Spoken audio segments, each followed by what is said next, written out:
Hello everybody, it's Professor Parish and welcome to week 1 in English 109. This lecture video is going to go over the assignments for week 1 and just basically give you guys an overview for the week of what there is to do and just to kind of discuss the class in general. So if you have not watched the introduction video yet, I'm going to show you all where that is, and then you'll be able to go and watch that video. I would recommend pausing this, watching that one first, so you get a kind of a larger overview of the class, and then coming back and finishing watching this.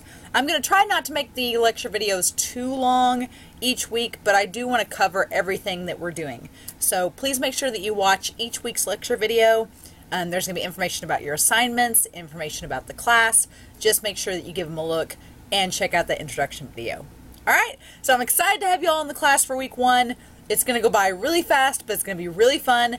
And I'm going to go ahead and minimize this video so that I'm over here in the corner now.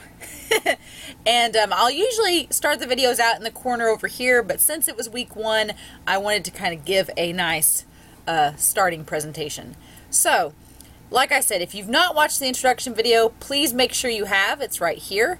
And the syllabus for our class is right there. Please make sure you've looked at those 2 items before continuing to watch this video.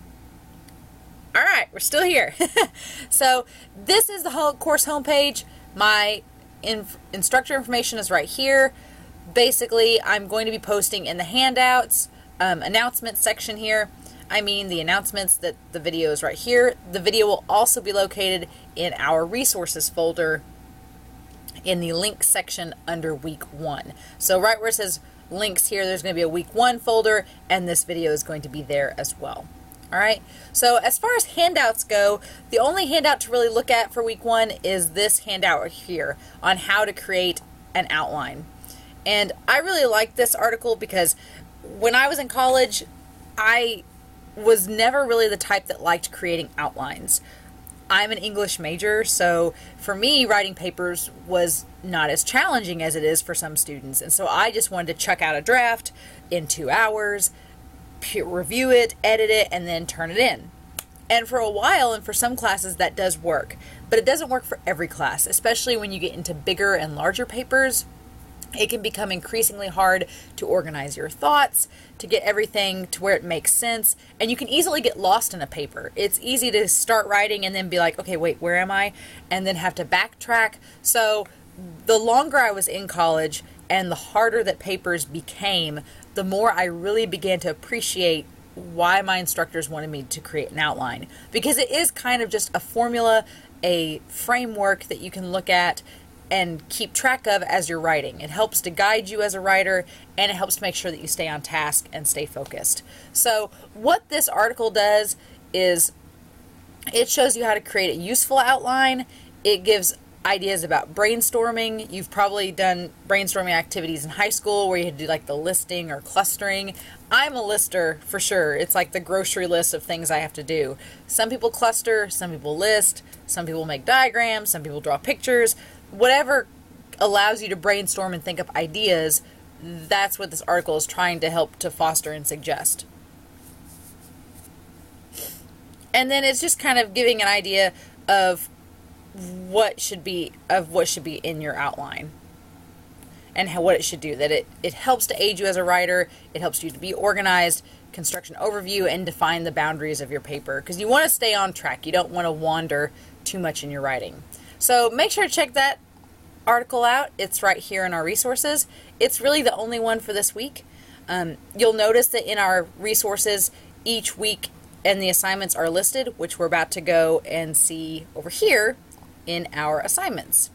Now, I want to show you all the view as a student. Ta-da! So when I first got on here, you all saw the faculty view, which is how I view the course, but I've changed it to show how you all will see it as well. Alright? So this is week 1.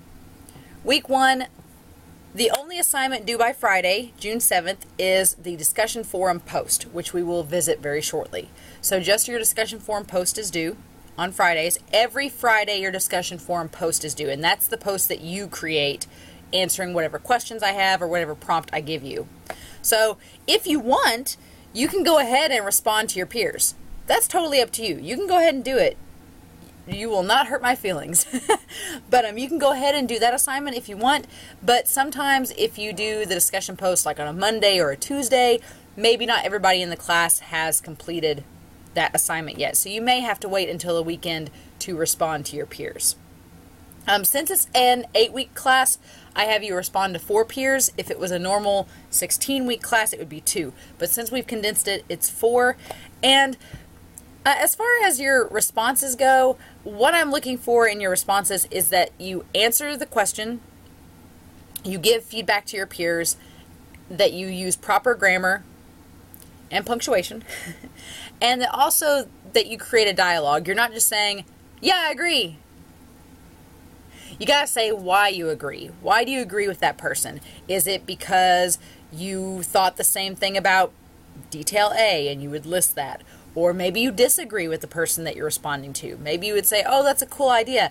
I actually thought this. You know, it's cool to disagree. It's fine.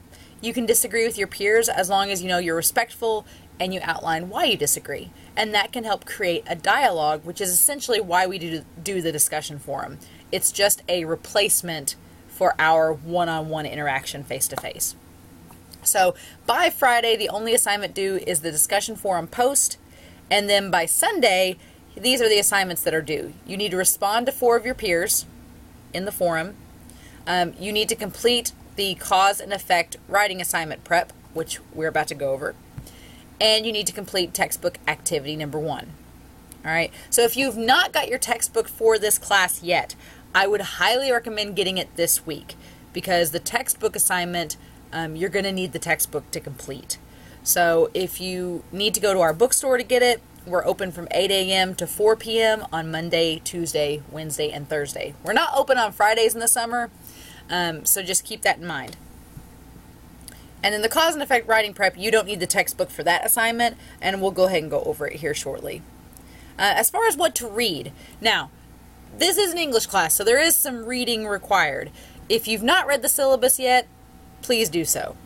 You're obviously watching the lecture video for week 1 right now, but if you haven't watched the introduction video, make sure to watch that as well. And then the other things you need to read are, 1, the cause and effect writing assignment guidelines, which I'm about to show you and go over with you, so you'll have that done. And also in our textbook, chapters 1 and 2, which is on page 2 through 32, and then chapter 10, which is only 7 pages long. It's just page 212 to 225. It's just talking about cause and effect. Chapter 10 is cause and effect, so it's just some information about that.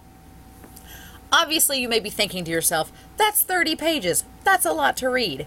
But keep in mind with our textbook, a lot of these pages have pictures on them, a lot of them have diagrams, a lot of them are little chunks of text. So it may seem like a lot of reading for this week, but you can skim through and go through basically the context and the main terms that are being discussed, and you'll get basically what you need to out of it. You don't have to do a close reading of everything in chapter 1 and chapter 2. I do ask that you read chapter 10 pretty closely. It's only 7 pages, and it goes over cause and effect, which will help you understand what I'm wanting for this first writing assignment. All right, so those are your reading and watching assignments for the week. The discussion forum, like I said, I'll go ahead and open it up over here. When I open it up, you can actually click on this link or this link here to visit the forum. So I'm going to do that. All right. So a little bit about the forum is listed here. Please note that if you can still turn in your first post on Saturday or Sunday. So if you can't get to it Friday night, you can still turn it in Saturday or Sunday of that week. But I do take 10 points off. So just keep that in mind. And then after Sunday of each week, I don't accept any more posts or responses. So just keep that in mind as well. This first discussion post, and it looks like some of you have already done it. Yes! Go, Johnny and Andrew. Kudos. Awesome job. All you have to do for week 1 is we're just introducing ourselves. So you're just introducing why you're at SIC, what your major is, what your career goals are. We're all probably here for very different reasons, so it's cool to kind of find out why you're in school. and then what your strength as a writer is. And yes, you do have strength as a writer. If you have made it through high school, or made it this far in high school, you are a strong writer. You may not exactly know where your strengths are, or maybe you do, but you have one. Otherwise, you wouldn't have made it this far. You wouldn't be in this class. So I just want to know what you think that is. If you have any weaknesses as a writer, you can list that as well. Sometimes it's good to know if you know what you're weak against. That way we can try to work on that this semester. And then what you hope this class helps you with in terms of being a better writer. That's pretty much it. Pretty simple, straightforward post. My big thing is I don't give you a set number of words or sentences to do in your post. I don't like being that kind of instructor. I feel as if I've done it in the past, and I feel as soon as I put that number out there, that's what students aim for, and many of them don't go beyond that. So if I, for example, said, oh, make your post at least 5 sentences, you'll make them 5 sentences, but we're not getting a 6th. And I don't like that because I feel like you're hindering yourself. So there is no exact limit or requirement of how many sentences, how big your responses and your initial posts need to be, but they need to adequately answer the questions, they need to be correct in grammar and punctuation, and they need to be detailed. They can't just be short and sweet and to the point. They need to have some description in there. And I will be blunt, and I'll note that in your posts if I don't see that. I'll be like, hey, this is a good post. Maybe add some more description, some more details. I'll give you hints as we go along, all right? So that's the discussion forum. The textbook activity number 1, the Dropbox for it is right here. Definitely, if there's a file attached here, definitely click on that, and you can kind of see what the assignment looks like. This assignment is directly from pages 32 and 33 in our textbook. It's just a nice Q&A about the type of brainstorming that you do, what you do in the pre-writing stages, when you draft. It's a lot of short answer questions. So it should be pretty simple to answer. This first week is just understanding you as a writer and your kind of process as a writer and what your strengths and weaknesses are. So you'll notice that this is out of 40 points. So I'm going to give a lot of points to these questions this first week. So please make sure that you're thorough in your answers. All right, that's textbook activity 1. When you want to turn in the assignment, if you've never done an online class before, all you do is you go here to upload file. Now, when you click this choose file, you may think that it's going to ask you to pick from your computer. It is not. What our online classes do is that they actually give you a kind of document holder here. So you'll know some of these files that I have saved are from 2016, 2017. I use them for multiple classes. Like this is for English 122, for example. So I have quite a few files saved on here, and this will allow you to save files to your online classes, which is kind of cool. So what you'll do is, if you're uploading from your computer, you'll click this upload button. It'll let you pick from your computer. So let's say I'm uploading the syllabus. I'll click open. Obviously it's going to ask if I want to rewrite. I'm just going to rename it because I don't want to rewrite my file. It's going to show you whether it's finished uploading or not. It'll turn blue, this button will, when it's done. And then you do insert. Now see, it'll show you that that's the file that you've picked. And then I'll do add file. And then there it is. So this is the assignment I'm turning in. When I'm finished, I just press this button right here and it will submit the assignment. All right? So if you have any questions or if you accidentally submit the wrong file, just email me and let me know. As long as you let me know before the due date that you need me to reopen the folder for you to resubmit an assignment, that's fine. Just don't wait until after the assignment is closed, because then I won't open it then for you. But if you accidentally submit the wrong thing, just email me and let me know. Or if I get on here and see that you accidentally uploaded a blank document, for example, I'll email you and say, hey, I've reopened the Dropbox for you. You need to get back in there and resubmit. So that's just something to keep in mind. All right. And then the final assignment is the writing prep for cause and effect. And so cause and effect, our textbook chapter 10 talks about cause and effect.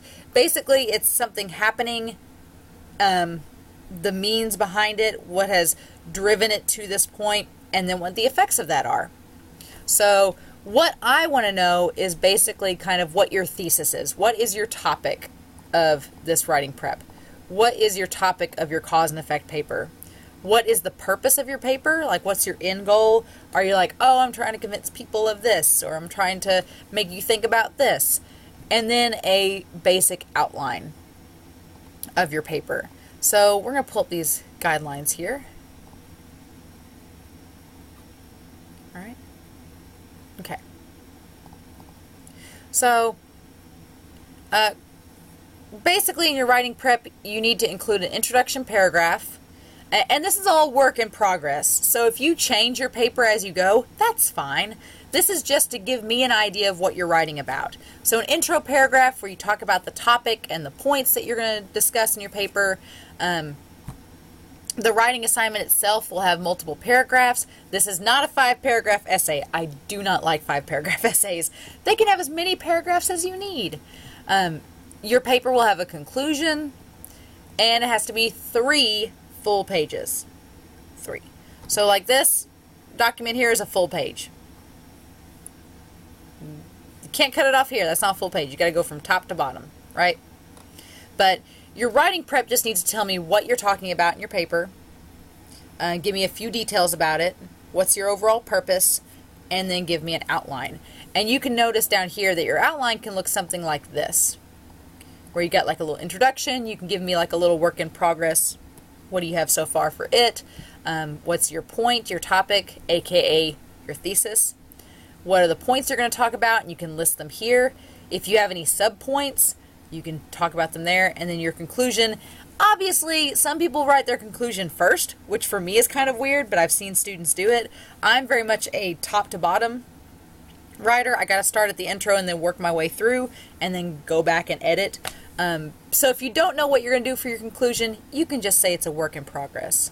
But so for example, I'm thinking of just a topic off the top of my head.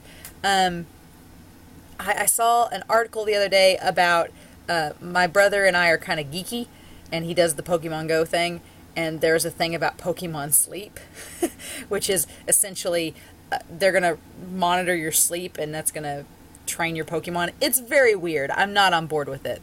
But anyway, so my cause and effect paper would be what will... I could start out with a little attention getter, which if you've taken speech, COM 121, you'll know what an attention getter is. An attention getter explaining Pokemon Go and its mass appeal and profits for Nintendo, the company. So I can start talking about that, and then I can say this is a work in progress. And then my thesis, though, is going to be that Pokemon sleep may cause Nintendo to suffer a financial loss. Or rather, I'm editing this as I write it. It could be Pokemon sleep will be a bust for Nintendo. So that's my cause and effect. My cause is going to be that it's going to be a bust for Nintendo. I'm going to say the effects are financial loss,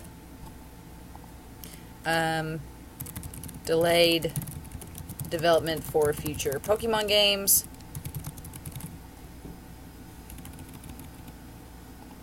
and then finally a disapproving fan base. So I'm going to edit my thesis a little bit here. Because being a bust is kind of in that financial loss. I'm going to say Pokemon sleep is an ill-advised venture for Nintendo. So as you'll notice, as I'm typing this whole thing out, I'm actually editing in real time. So when you're typing out your writing prep here, you may go through this same process. You may type something out and be like, I don't like how that sounds, and just rework it until you're ready to submit. And even once you submit this writing prep, it's not over. You can still edit it as you write your paper. You can still go on, make changes, whatever. I just want to know that you have a starting point. My brother, my younger brother, is not an English major, and I'm very much the type of person that I want to write a paper early, get it done so I have time to tweak and edit it. He's very much, or was very much in college, the 2 a.m. submitter, where he sits down like at 11 o'clock and is like, oh yeah, I have this paper to write, and spends 3 hours chugging through it, and somehow flies by the seat of his pants and gets it done. I don't want you all to fall into that boat, because that's stressful, and we have enough to stress about. So we're not going to do that. Instead, I want to have this outline here in your writing prep that you turn in this week that at least gives me an idea of what you're going to do for your cause and effect paper, and that you've got an idea of where it can go. All right? So yeah, that's just an example. You all can write about any type of cause and effect that you want, as long as it fits the cause and effect formula. And chapter 10 in our textbook kind of gives you some examples of that and breaks down how cause and effect actually is formulated and works. All right?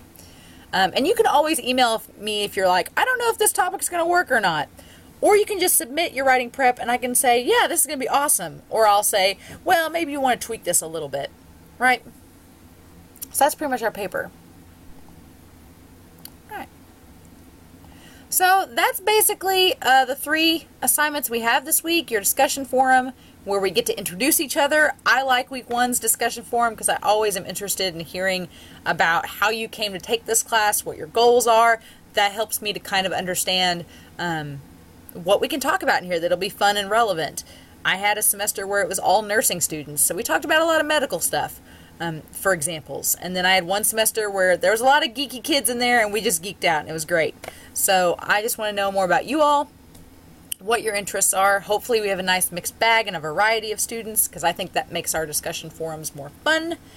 And then you have the textbook activity and the writing prep due this week. And that's it.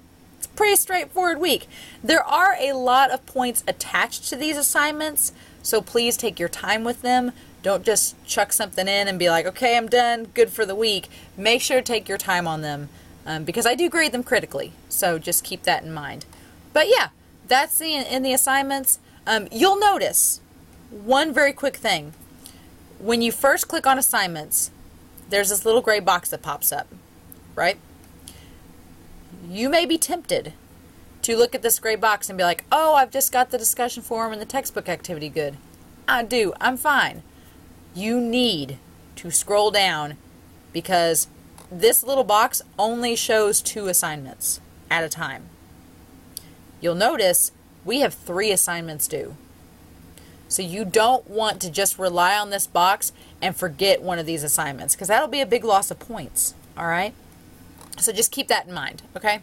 If you have any questions, you can always click the email right here. My name is in darker gray than the others since I'm faculty, and you can just click that box there, open up an email, and then send it on my way. All right? So I'm excited to have you all in the class.